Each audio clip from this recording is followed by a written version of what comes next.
guys, welcome back to my channel. Today I'm going to be sharing with you 6 essential tips that you need to improve your Survivor gameplay. Whether you are a brand new player or a few hundred hours in and you are struggling to level up into the higher ranks, this guide should get you started on the path to leveling up. There is a balance that you need to follow when playing Survivor. Repairing generators, running the killer, cleansing hex totems, and saving fellow survivors off of hooks. Try to do at least 2 of these things per game and you will already be on your way to being better at the game. If you are only hiding or repairing generators all game, you are not fully helping yourself learn the ins and out of the game and you are hurting your teammates. Which brings me to my first tip.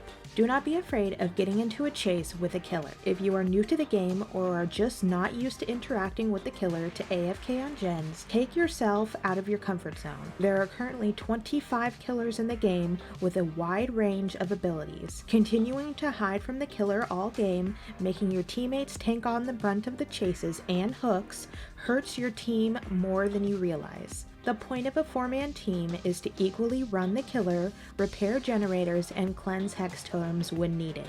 If you want to get into higher ranks and be an asset on your team, hiding every time you hear a heartbeat is not the way. That leads me into my second tip, which is knowing when to throw pallets in a chase. I don't know how many times I've seen my teammates throw down pallets uninjured without even trying to loop it once. Don't be afraid to take a hit from the killer and loop around that pallet that you would have immediately thrown down. The point is to waste as much of the killer's time as possible, and throwing down every pallet as soon as possible because you are scared to become injured hurts your experience with looping and your teammates.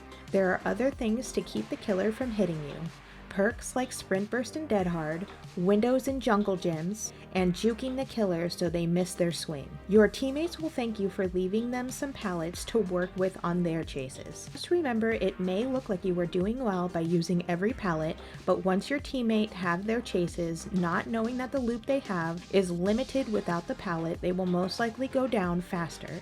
The third tip is to know when to commit to generators. I have lost count how many times myself and a teammate are very close to finishing a gen, only for the local meghead to run away as soon as the heartbeat comes in our direction. Now I have to run away from the generator that could have been completed while I watch the killer use Pop Goes the Weasel on the gen and take it back to at least 25%. The gen could have been completed if one or both of us had taken hits. Sometimes it's even worth it to go down to finish a generator. The point is to keep the pressure on the killer. Tip number 4 is when to recover or when to reposition yourself when down by the killer. If the killer downs you and leaves you slugged, take in your surroundings. Are you close enough to a pallet to crawl towards it to recover, or is it better to just start recovering? Typically, the best idea is to recover as soon as you get down, so your teammates will easily be able to pick you up quickly. Time is everything with Dead by Daylight, and your teammates will come for you, and the faster you start recovering, the faster you get picked up.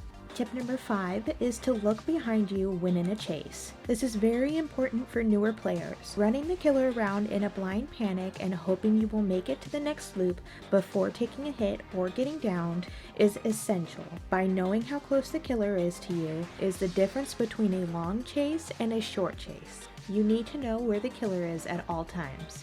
They could catch you off guard by appearing through a corner you came around because you did not keep track of them.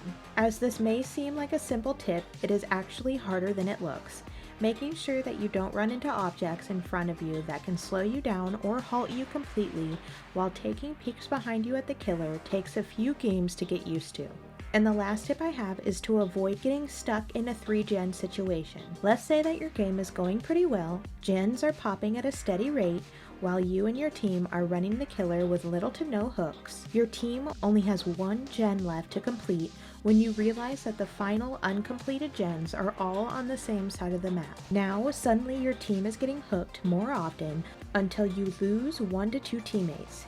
It is a very frustrating situation to be in, and sometimes it is unavoidable if your teammates don't realize that they are heading towards a 3-gen. The best suggestion I can give you, and I myself apply this into my Survivor games, is to make sure that when you complete a generator on one side of the map, to go to the complete opposite side of the map to find a gen. Never do 2 gens on the same side of the map, back to back, if you can help it. Dead by Daylight is in a weird place right now with the new ranking system, the bugs, the hackers, and the hit validations. Not only that, but you are coming into a game that is very grindy on both sides. Each survivor has 3 perks to level up before being able to teach them to other survivor characters in your roster, and each perk is very different from each other. My best advice is to play to have fun. Take the tips I have given you and try them out for a few games.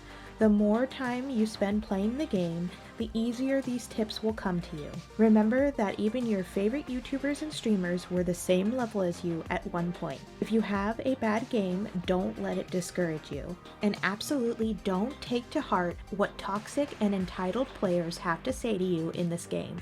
They are usually frustrated that they have lost, and they are taking it out on you and your other teammates. Keep your head up. You're going to get better. If you have any other questions, feel free to put it in the comments and I would be happy to respond. Thank you all so much for watching my video, and I'll see you in the next one.